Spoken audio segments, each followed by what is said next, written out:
Welcome to Gruden's QB Camp with Hall of Famer Brett Favre. I've had 50 quarterbacks come through. I never had a Hall of Famer. It's only Brett can do. The one thing you could always do. Still on his feet. You could throw a rock, man. I could. You know, I made a living off that. Move around, make something happen with my arm. Look at the zip. Ever been an arm like this? A perfect pass. You're a gunslinger. I was. I knew at an early age I had something that other guys did. Incredible. I may not let anybody know this, but my first thought was home run on every play. Goes for the whole thing. Touchdown. Deep down the field. It is Holmgren. The Packers win it overtime. A monumental milestone in a legendary career. Favre has passed Dan Marino. I felt like I can make throws that other guys can't. Brett Favre right on the money. I wanted people to watch me play, as I thought I could do something that was worth watching. This is unbelievable. Atlanta has selected Brett Favre, quarterback, Southern Mississippi. So Atlanta gets a favor by selecting Brett Favre. Jerry had his favorites. I wasn't one of them. The first thing he says to me is, hey, Mississippi, what school are you from? And I said, I'm from Southern Miss. And he says, dang, we drafted the wrong guy.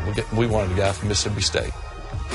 That's the first thing he said? That's the first thing he said to me. So I'm thinking to myself, this is not getting off the way I'd hoped. And it was downhill from there. Best thing about my Falcon career is it got me to Green Bay. I'm the one that picked you up. You and I tell you, we go back longer than anyone. Yeah. Because the first day. I picked you up at the airport. And you and I, you would pull out tape for me. I mean, you were always a tape rat. I mean, you would soak it up. And you were coaching receivers. And you're right. You picked me up. You would, hey, here's some tape. I want you to just take a look at this throw. You can see it's August 3rd. It's 1992. Everybody has this tape, Favre. You'd come down here to one-on-one, and look at this drop. I mean, you take a 5-step one-hitch delivery, and look at the follow-through. I mean, you look like Nolan Ryan. I mean, boom! I mean, this is not West Coast offense. No. This is... I should have probably taken a little off of it. But, I mean, look at that. So Holmgren would start yelling at me, hey, put all the drops on a reel. This is my friend Jamie Holland out of Ohio State. He's trying to make the team. He's running a speed move on a dig. Look at the follow through. It's like the 9th inning, man. Yeah. Watch this ball. Look at Robert Brooks, my rookie split end down here out of South Carolina. You broke 2 of his fingers on his dig route. I mean, look at you throwing, man. I mean, these are not normal West Coast dig routes here. No. But look at the throw. I mean, my guy's getting his head out of the break, and this ball's coming in there like Goose Gossage or something, man. Remember Bill Schrader?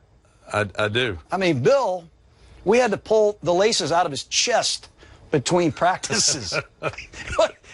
Were you?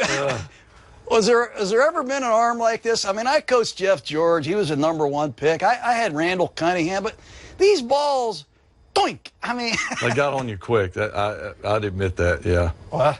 But honestly, my philosophy kind of back then was, and this is crazy, but I was thinking, I got to do something that people go, wow.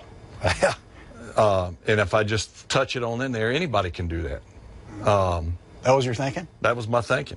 So you weren't trying to get me fired every time you came I wasn't trying to get, I wanted to, and I tell people this all the time.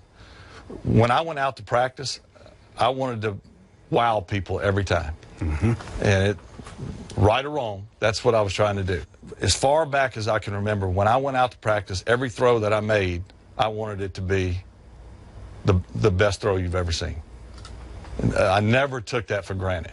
Well, the arm strength earlier in your career, while you were learning this system, you knew you had a couple things. You had an arm strength that was unlike anybody else's, right, and you had football instincts. Yeah, and it got me by. Mikowski appears hurt. I think that might be it for him today, and in comes Brett Favre. Brett Favre will be the next quarterback. Favre throws down the middle and has a touchdown. Outstanding drive by Brett Favre. The Packers get it back, trailing by 6. Favre has his work cut out for him today. I'll be honest with you. I thought, this is perfect. This is perfect. And you know, it's funny. I played 20 years, the latter part of my career. And like when I went to Minnesota, I was in a similar situation against San Francisco. First home game in Minnesota, but I'm a lot older. And I remember running out on the field going, oh, we're here. I'm like, great situation. Couldn't ask for a better situation. So, you know, see how much you change over the years. I thought, what's the big deal? There's a lot to be said for that way of thinking rather than the other, seeing it as a coach. You know, you know what you're up against. I didn't care. Now, I got 100 years of this cut up, and normally the quarterbacks throw it right there and get the drill started. But not Brett Favre. He's going to throw it between the corner and the safety into cover 2. And you're throwing that javelin Goose Gossett ball that you threw on the practice field. Watch his arm strength. Watch this. It breaks Sterling Sharp's ribs, I think. He goes down. I think he's out now. He's out. He can't finish the game. 19 seconds left. Sorry for the blurry tape, but it is 1992. We called the same play. And they played the same coverage. And you threw it to the same place. The most accurate throw on the day by Brett Favre. If you get any air into the ball, the safety comes over and breaks the play up. And he knew that he pulled the trigger on that one. You froze this on a rope, didn't you? I did. Huh? I did. Kitrick Taylor. Remember this? I knew when I looked at that safety. You know, I was thinking in my mind, he hadn't seen an arm like this. A safety's probably thinking they won't even attempt this throw. And Ty Detmer is funny because, like in meetings the next week, he's like, "Why would you make that throw?" And I said, "Because I can." So he said. Well, he was like, I said, "You wouldn't?" He goes, "No, I know my limitations."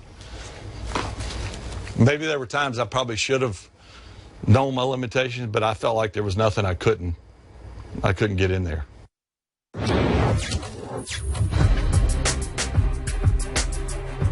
You're playing for your dad. You're running a wishbone. Dad, let's throw the ball.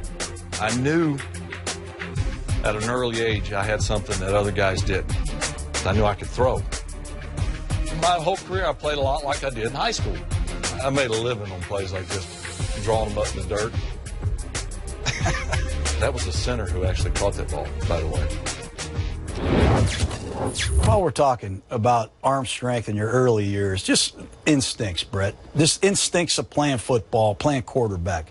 West right, F left, fake 93, QB keep right. Hit Jamur in the flat. Or if you get out clean, throw it to Keith on the corner, right? Simple play, isn't it? Yeah. Just come out. Beautiful thing. Beautiful. Beautiful, Brett. Next week, though, we run the same play against the Rams. Same formation. It's West right. It's F left. It's fake 93, keep right. I mean, throw it away. Throw it away. Kick the field goal. Or reverse your field, switch hands with the ball, make 4 guys miss, and to your left, throw a ball into a crowd for 6. But the instincts that you play with, I don't know if it's instincts or guts or courage or gunslinging. What is it about? I think part of it is instincts. You know, we go back to the first tape that you put up, high school. We didn't have a design play really. It was that. I mean, that's not designed. Mm-hmm. You know, that play should have been over long before. And yeah, did it get me in trouble sometimes? You know, but most times it ended up like that. Mm-hmm. You know, or I wouldn't have played 20 years. And I think part of it is instincts. I think part of it is this determination that, yeah, it can get you in trouble, but that nothing's going to stop me. But when you're sitting in the chair and we're installing the game plan, how does Brett Favre see the game? I mean, there's a million plays, and there's progressions. There's concepts like Fox 2 XY hook. I want to know how you sit in your chair and saw the game. I coached Fox 2 XY hook for 17 years. I have cut-ups of Andy Reid, Holmgren, all these coaches running Fox 2 XY hook. The ball is designed to get to the tight end. Correct. I mean, I want to fake it in there and hit the tight end on a quick hook. And if he's not open, let's throw it to the X on the backside. And then if you need a check down, we'll have the halfback and the fullback separation underneath will be nice for a check down, and that's an alert over there. You see that? And that made perfect sense to me, John. I understood it, and you know what? Of course, I hundreds and hundreds and hundreds of yards in production on that play, and I hit everybody. But my first thought was, on any play with my arm strength, I may not let anybody know this, but my first thought was home run. On every play? On every play, if it's built in, because I felt like I can make throws that other guys can't. So I'm going to look at that first. This is absolutely where Brett Favre is at his best. Favre steps up, Shapiro. And the Green Bay Packers will spend their final timeout. They need a win to stay alive. Brett, I'm standing on the sidelines. This is the situation we're going up against the Atlanta Falcons, who let you go. I know you want to kick their ass. Yeah. Mike is standing there. I'm standing next to him. He says, we win this game. We win the division. We win the playoffs. We go to the playoffs. And we all get $8,500. I'm buying a new screened-in porch on my house. I got to have this game. I don't know about you. I got to have the $8,500. He says, south, right, 72 zebra shallow cross. This is what he said. He says, Brett, throw the post to Robert Brooks. If he's not open, throw it away. We'll kick the field goal. We'll go to overtime. Do not scramble. Don't scramble. He didn't say it 4 times. He said it 5 times. You're running out to the huddle. He says, do not scramble. And you're like, got it. We got no timeouts left. Right. We're going to kick the field goal. Throw the post to Brooks down here at the bottom of the screen. Don't do what? Throw it away. Yeah. Or don't do what, though? Don't what, run. Brett? Don't run. Favre to throw. Brett Favre. Touchdown, Green Bay.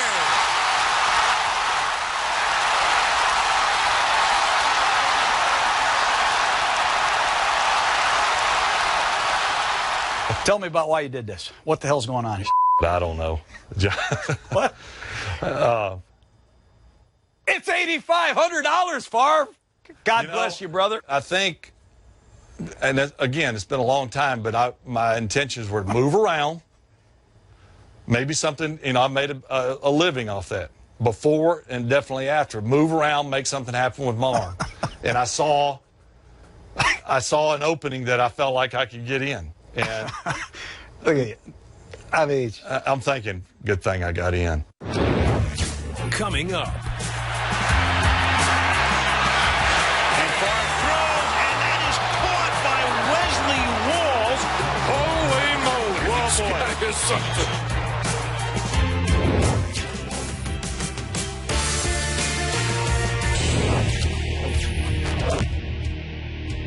he led by example. He led by making plays at critical times. And he just was the toughest guy, physically and mentally. You had to respect him.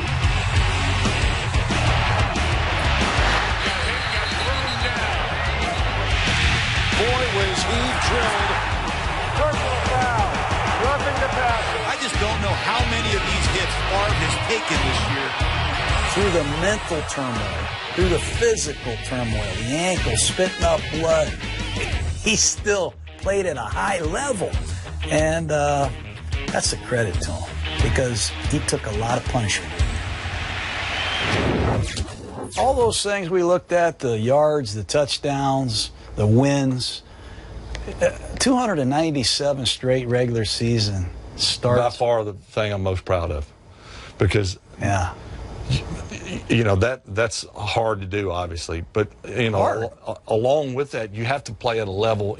Playing hurt, no one's going to say he's playing hurt, we'll let him play. You got to play well. Yeah. So on top of being injured, you got to play at a level. Just because you're playing hurt, don't give you an excuse. Mm-hmm. The coach, they get their ass fired over that. Mm-hmm. So I'm as proud of the fact that I endured through all that, but I also played at a good enough level consistently. That's hard to do healthy. When you got the bad ankle, you're spitting up the blood, you're not feeling good. Tell me about the mental toughness, too. I mean, a lot of guys would crumble. Yeah, I always tell people mentally, your mental toughness is probably way more important than the physical toughness. There has to come a point where, there is a point where we all say, that's it, I've had enough. I can't run another sprint. I can't lift another weight. I can't jog another step. I can't study any longer. Whatever that is, there's that. And then what do you do at that point?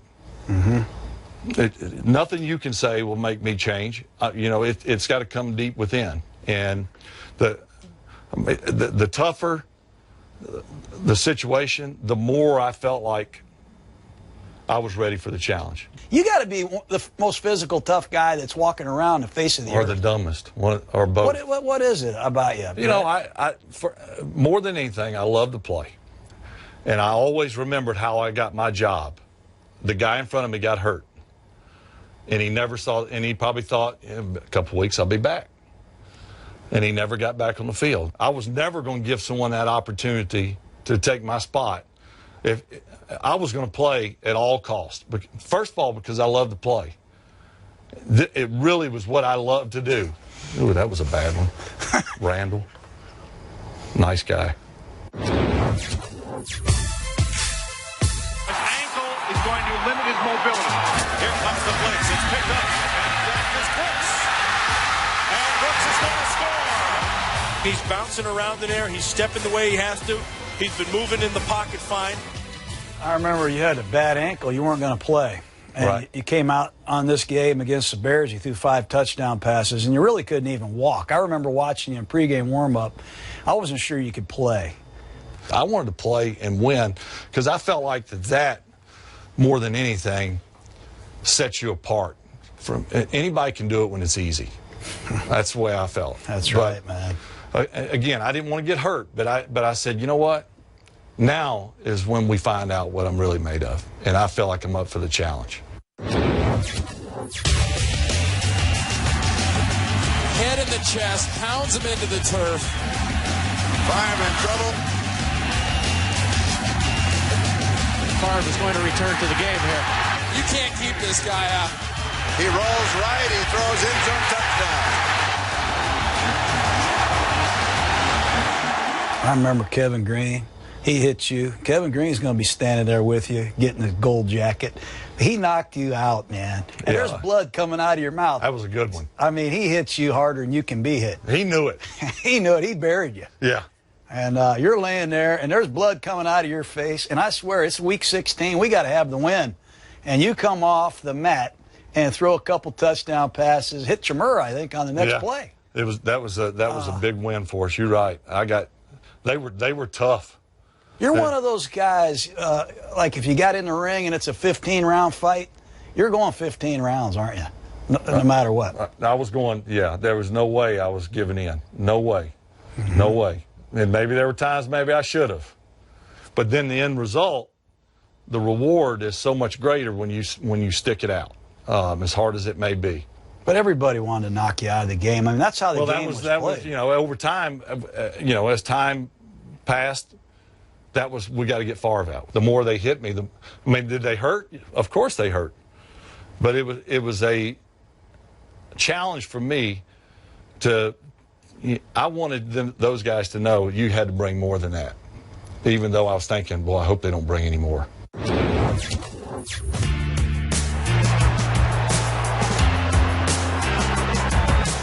The most difficult start of Brett Favre's illustrious career. Yesterday afternoon, Brett Favre's father, Irv, died. He has chosen to play. There's no roadmap for this. And Favre throws, and that is caught by Wesley Walls for a touchdown. Favre was 6 for 6 and a touchdown to Javon Walker. Holy moly. Oh, boy. That is something. The night you played in Oakland when you lost your dad, how'd you do that? How could you not only perform like this, but just the weight that was on your heart and knowing that your team needed you? How did you do this, Brett? It was a simple decision for me. My dad was obviously tough and loved football, loved to watch me play. There was no doubt whatsoever that I needed to play in that game. I mean, he would have kicked me right in the you-know-what if I wouldn't have. So the pressure was to play at a level that was never seen by me before, which is what I was hoping for. I wanted to honor him like no other. I remember warming up with Doug Peterson before the game, and I'm skipping it on the ground. I'm throwing it over his head. I could not throw the ball accurately, let alone I couldn't remember what plays. And I'd forgotten until I saw the first part of this clip. I'm playing with a broken thumb on my throwing hand. So, you know, I mean, it was tough. And I just remember thinking to myself, playing's not the problem. If I play like crap, I know what people say. Well, given the circumstances, I wanted to play at a level that was not seen. So I could not have asked for a better game. There were some throws I made in here. The pass to Wesley Walls, the first touchdown, is probably a top 2 or 3 throw that I've ever made.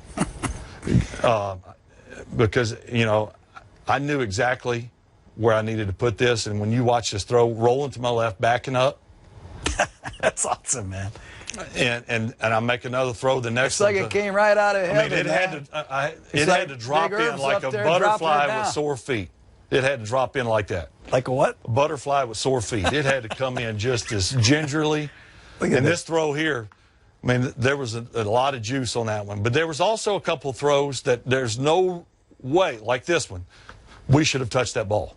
Yeah. I mean, it was a hope and a prayer if there ever was one. But yet the end result was we get it.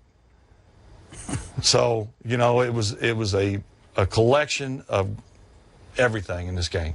Now, but wouldn't it be fair for me to say I could have another 150 quarterbacks come through here? I might not ever find a guy with the combination of mental toughness and physical toughness of a Favre. Isn't that what, at the end of the day, 297 straight starts? Yeah, I'd like to think so, and I'm proud of that. I'm proud of the things that I've accomplished. Are there more polished quarterbacks? Absolutely. Are there, you know, if I was starting a team, who would I start it with? If I wanted someone who just is bound and determined to win at no cost, yeah, I start with me. I do one of these, and he would jump. I thought, that's pretty cool. That's awesome. Just stand back, watch. I'll run through the wall. Yeah, there was no way I was giving in. No way. Much more to come on Gruden's QB Camp with Brett Favre. I think it's a persona that he has. He likes to come across in a self-deprecating, hey, I'm just a simple guy from a simple place. But he's got a photographic memory. He can remember plays, formations. He does a lot of sophisticated things. And, man, did he do them well. Red right, 22 dancers, east stutter go. That's east right slot, F right. 200 jet. That's green right, Fox 2X1 hook. Just trips left, 300 jet. Call this formation. That's east left slot, F left, 300 jet. Red right, 22 Texas, and red. We can do it this way. Okay. This way. Perfect. Tight end's got a hook. Brown right, A right, 2 jet flanker. Look at that hole. Solo right, past 66T, Z post against Chicago. And if I had a new guy in there, I would do that. That was a signal. Fox 2 XY hook. That was a signal for Fox.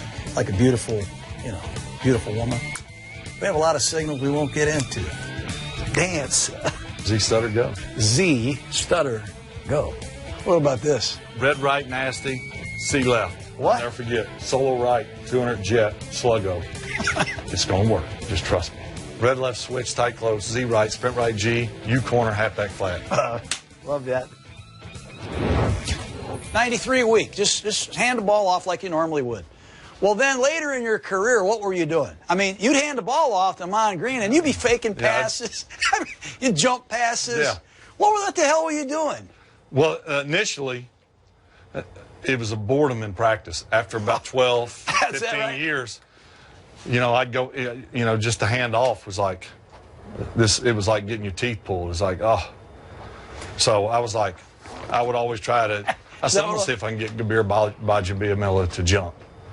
So, I'd do one of these, and he would jump. And I thought, that's pretty cool. Let me see if I can get the other guy to jump. So I'd hand off and I'd do this, and yeah, I would do like that. And I said, okay. We're calling a running play.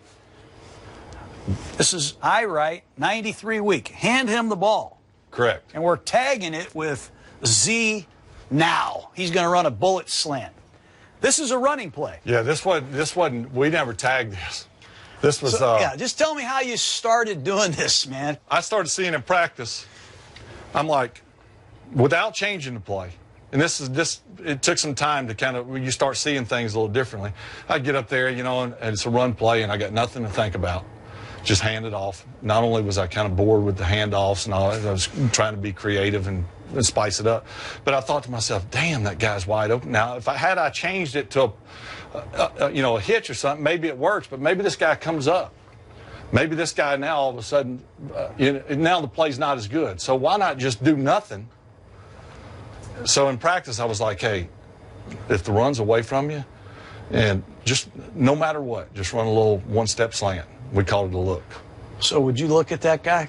I mean, I'd kind of walk up, you know, I'd do one of these, and I'd say, I got it. So I'd say, I'm throwing it. And I wouldn't look no more. You were trusting. I wouldn't be like, I'd do that if I wasn't going there. But so I started in practice. I said, Coach, Mike Sherman, it had to work. So I wasn't going to say, Mike, I'm going to do this in the game. I said to myself, I'm going to do it and show him that it works before I ask. Because if you ask permission, all these old coaches, they're like, oh, we're going to do it the way it's supposed to be done. And I knew that. So in practice, I would tell our guys, if you're opposite the run, you run a one-step. And if I had a new guy in there, I would do that. That was a signal. So I'd just walk up. I'd do that. And if to say the corner was inside, I would just do this, just to smoke. So and Donald Driver was impossible to tackle. Let me ask you this. I'm watching this Seattle game. You make the black over call to hand the ball to Amon Green to your left. And there's 27. I think that's Babineau. He's just playing strong safety. And you pick this thing up in Seattle and throw it right over his head. And Driver makes the safety. This is a running play, isn't it? Yeah, it's a running play.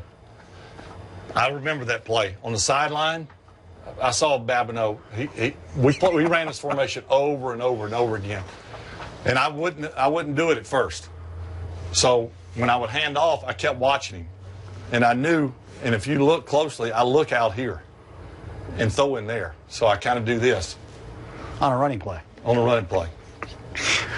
I mean, this is a 61-yard touchdown pass. This is one of your 508. I don't know. Look at you. But we on the sideline, I kept telling Donald, I said, Donald, just keep running the little slant. And after a while, they'll be like, he ain't throwing that. He ain't throwing that. He ain't throwing that. And sure enough.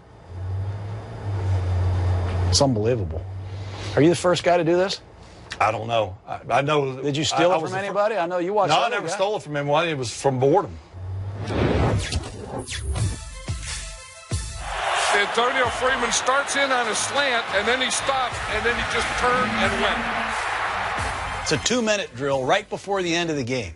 You're going double wing left, Q8, and Antonio Freeman, instead of running the option, he runs a double move. Was that a Favre improvised play, or was that a game plan? Right before this play, I think there was this 2-minute warning, but we tried to get the play off, and I called Q8, Q8, Q8. Well, hell, they know Q8. I gave it the signal and did all the stuff. Time, 2-minute warning. So we huddle up. We keep the play on. And I said, hopefully they saw it, Antonio. I said, so when I get up to the line up here, I'm going to signal to it again. Q8, Q8, I was going to be really, and I'm thinking to myself, they're not going to fall for this, really. So they know Q8, and it's never over the top. So I said, just run a little sluggo. But we didn't tell nobody. Did you tell Holmgren? After. When I went to silent, he said, what the hell was that? He was almost, typical Mike, he was almost kind of mad, like, what the hell was that? Why didn't I know? But it was one of those things, when we were drawing it up in the dirt, so to speak, I'm thinking, this is too good to be true. I mean, it should work, but it's not going to work, We got a guest here that wants to come in and say hello to you. Cabbage! How you doing? Antonio Freeman. 56 touchdown passes you caught from this Brett Favre. Just talking about that tape. He told me how it happened. This from your recollection here. What happened on this thing? You do what your quarterback tells you if you want the ball, right? My quarterback came up to me. He said, listen, Free, we're going to run Q8. We're going to make it look everything like Q8. I'm going to give you the signal. We're going to run the routes. But instead, when you get to the option part of the route, I want you to veer out, and I'm going to pop it up in the back of the end zone. That's where the ball will be, so you'll have to find it. So you never practiced this play in your life? Never. That's the only time so when you come out of this thing, do you even know which shoulder to look over? Did you talk about that? No. No. I thought you guys practiced this thing for 100 years. And you're telling me this is some draw it in the dirt, Yeah. Hattiesburg, Mississippi special? Yeah. Emini Christmas. That was the beauty of playing with Brett, though. I mean, anything was possible. Hey, Free, hop in the front of the line. I want a Green Bay Packer 1997 vintage X-slant. Don't blow a knee out. I won't. Trust me. Oh, Free, it's so pretty. That's good for TV. Yep. That body catching, Freeman still body catching it. But he catches it, you know? Green 18. Oh, God, it's so beautiful. Dude, he still got it. I love it. I love it.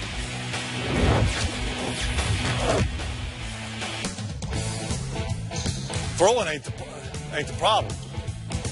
I don't want to get hit.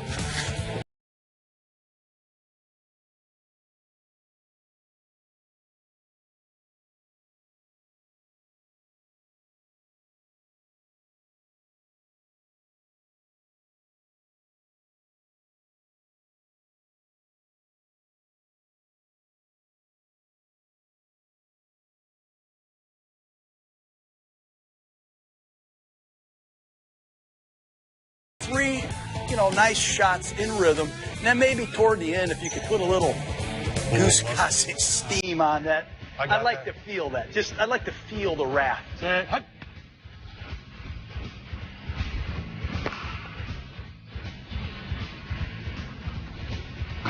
Hard work on three. 1, 2, 3. Hard work.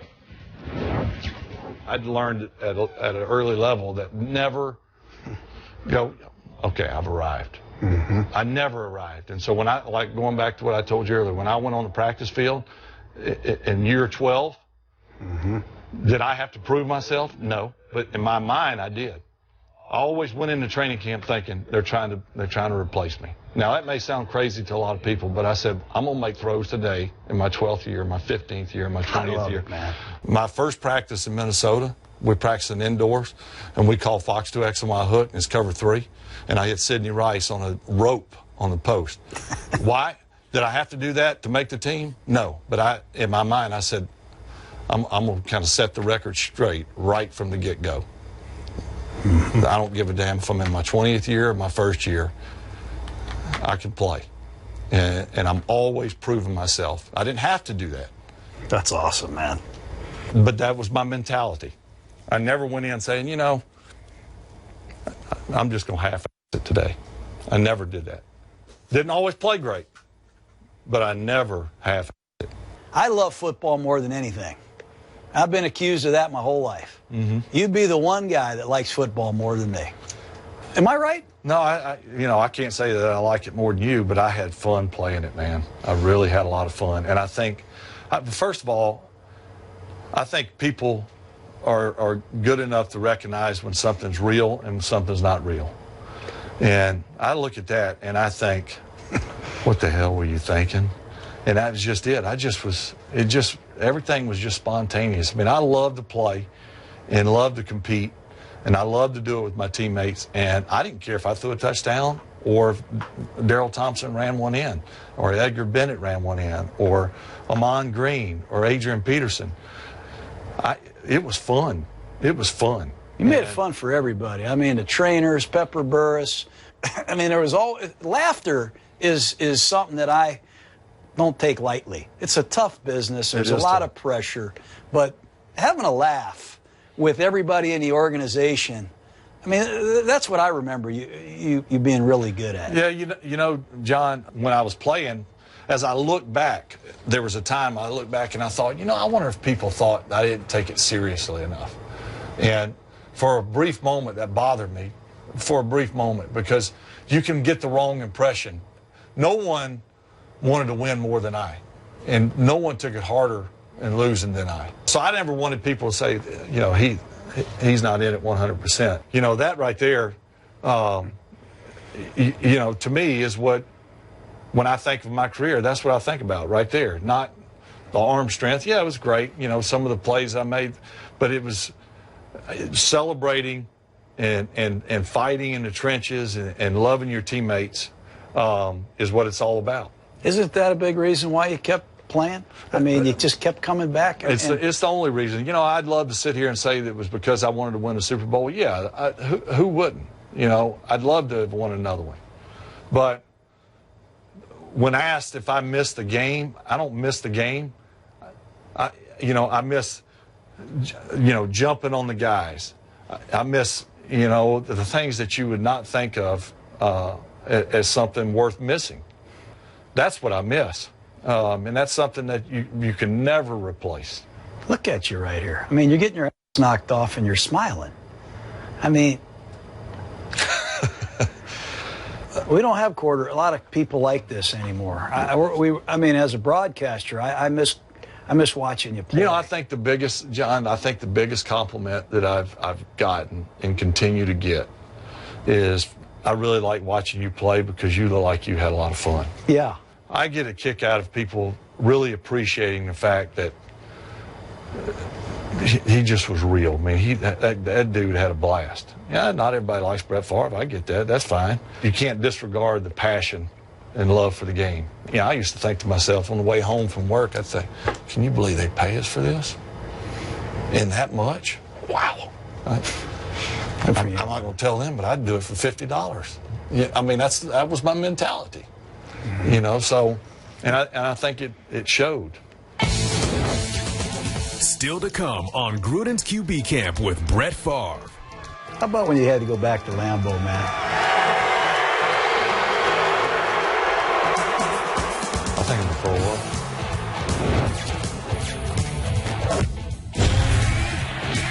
I wanted people to watch me play, and I thought I could do something that was worth watching. This is unbelievable.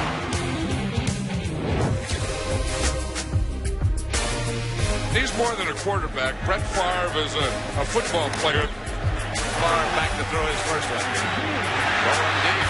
Has a man open. Andre Rison does the dance in, and Favre got settled down in a hurry. Antonio Freeman, they're not going to catch him. Touchdown, Green Bay, as the Packers recapture the lead. Here's Favre. Touchdown. The greatest moment of your life. You'll never forget it. They could never take it away. Holmgren was the best head coach I've ever had, and he was at the right time. He was extremely tough. I remember my grandmother, God rest her soul, she told me one time, she said, Holmgren looks like such a nice man. And I said, well, he can be. But what you didn't see, he was a chewer. Yeah, he was good at it, man. And there were times I'd make a throw, it was complete, and he would say, and I know Bill Walsh, because he told me this later, that Bill Walsh would chew his ass. He said, I want you to go tell Montana I want it 1 foot in front of the number. So, Homer's telling me the story, and I'm like, you go tell Montana. Yeah. It was like right here. We're not talking about off that much, but that's the way Mike was with me. And, I'm thinking, what the hell? Mm-hmm. But then later on, I found myself as a player in the latter part of my career sort of coaching the guys that way. If we're going to be good, we got to do it right. We got to do it right. And, I was thinking back to Holmgren. Honestly, about the time Mike left was about when I really started getting it. And that's what was disheartening about it. I regret the fact that we didn't have many more years together because I think we could have won some more championships. The moment has arrived. The Minnesota Vikings and Brett Favre against the Green Bay Packers. The leading up to the game, I was a basket case. This is an emotional time, and Brett Favre is very excited. I can hardly speak myself. I did the cut-in for this game. We're in a pregame thing. I was so excited for this game, I couldn't even pronounce your name. I couldn't even talk. I mean, the electricity. Oh, it was unbelievable. And in my heart, I kind of knew how you felt. Yeah. Sitting in that hotel in Minnesota, and I was like, this is the longest day ever. It just built, and it just built, and to a point where I'm like, I can't handle it. And I said, yeah, I'm going to do everything. Not that I wouldn't do that anyway. I'm going to do everything I can to kick their everything I can. And that may not be much. I don't know. But I cannot explain to you how nervous I was before this game. There's nothing textbook about this. Looking left, giving ground. That's amazing. Not that I needed to prove myself, but I thought, aha moment. And I didn't rub it in with anybody. I tried to handle myself with as much class as I could, and restrain myself. But yeah, it was satisfaction for sure. How about when you had to go back to Lambeau, man? It was such a weird feeling. It started to hit me. I was like, I think I'm gonna throw up. And then when I walk out here, it was the loudest booing roar I'd ever heard. I kind of took a little pride in that.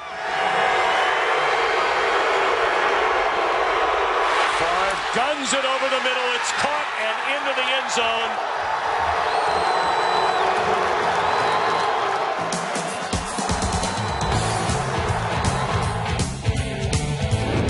Coming up. Brett Favre!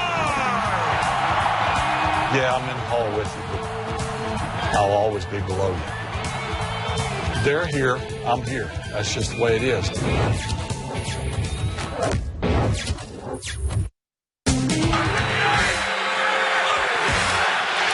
He drills the middle. He's got Jennings back there. And there it is, a monumental milestone in a legendary career. It goes without saying that how much of an honor and a privilege it is for me to even be mentioned in the same breath as a guy like Dan Marino, in my opinion, the greatest passer of all time. So, Dan. That year, I broke the record. I won an ESPY, and I remember saying it to ESPYs, more than the record itself, the person who had it is even more special. To pass Dan Marino, are you kidding me? I mean, for a little boy from South Mississippi who never threw the ball, and maybe the greatest pure passer in history, does that make me a better passer than him? Absolutely not. But it puts me in a status that that only he has. That was really, really special. We've talked about a lot of stuff today, bro. We ain't really talked about the Hall of Fame. What makes Brett Favre a first ballot Hall of Famer? I think first and foremost, there is a large body of work, which is a good thing, because if you're bad, there's not a large body of work. You're out pretty quickly. So the fact that I've played a long time means that I've played fairly well. But the fact that I was involved with so many wins and the durability, and I think the passion, I think whether you're a fan or not, I don't think you can question, you got to love to play the game. And if, that's not why we put someone in the Hall of Fame. But it sure helps. What's that going to be like when you see a lot of the other Packer Hall of Famers? I mean, it's such a great tradition. I'm well aware of what a guy like Jim Taylor and Paul Hornung and Bart Starr and Willie Davis, and I mean, I can go on what these guys have accomplished. But I find it hard, and not only Packers, but my all-time favorite player was Roger Staubach. I'm still in awe of what he's done. And you would think that would kind of, now you're one of them. I don't look at myself as like that. They're here, I'm here. That's just the way it is. I mean, I can't be Roger Staubach, man, the greatest improviser of all time, my hero. How can you say that I'm an equal to him? And the same goes for these Packer greats. I'm honored beyond belief. And still pinch myself and again, are you kidding me? But There's no way I could ever say I'm the same level as Roger Staubach or Bart Starr. You know, I just, and even after this will be over, I know it says that. Yeah. I think what that says is the respect I have for those guys. Yeah, I'm in the hall with you, but I'll always be below you. Is a good thing. Ladies and gentlemen, at quarterback from Southern Mississippi, number 4, Brett Favre.